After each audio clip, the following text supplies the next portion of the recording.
I was scared for my life. I'm not gonna lie to you. Handcuffed and arrested, the man in cuffs first ran from police, and when he was in custody, there are now questions about what happened next. Among them, did police use appropriate force in this case? Only RTV6's Graham Hunter talked to the man in the handcuffs who says this was an abuse of power. Graham is live from IMPD headquarters. The IMPD Internal Affairs Unit is looking into this case to determine if an appropriate amount of force was used in this situation. The man in the video tells me he was wrong when he ran from police, but says once he was in custody, he was no longer a threat.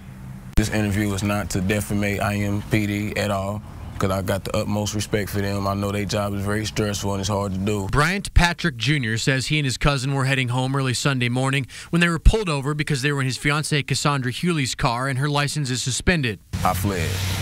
The only reason I fled because I was scared. Patrick admits he shouldn't have ran. When they finally did catch up to me, I had 5 pistols in my face. And says he understands police had to detain him the way they did, with guns drawn. I definitely complied. I laid down. They put the handcuffs on me, and it got worse after that. Patrick says it's what happened after he was detained that he doesn't understand. He says the handcuffs were tight, so he tried to make an adjustment. I was raised up, stood up, choked, punched, and then slammed back down to the ground. In the video, you can see Patrick turn toward an officer. The turn that you see me do is me trying to aid them to go in my pocket. That's when he's taken to the ground. The only reason they said that they did that was because I was making too much noise. The IMPD use of force policy states officers may use reasonable force if the officer reasonably believes the force is necessary given the totality of the circumstances. In the absence of an imminent threat to an officer or third person, control devices shall not be used on a person who is handcuffed or secured for transportation.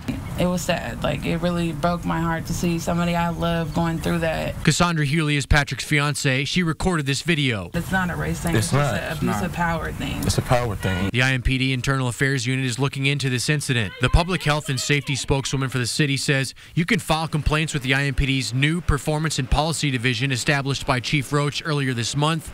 The division will review citizen complaints about use of force issues. Patrick says he is planning to file one of those complaints. If you have a complaint about something that happened with IMPD, you can file one online at my.indy.gov. Reporting live in downtown Indianapolis, Graham Hunter, RTV6.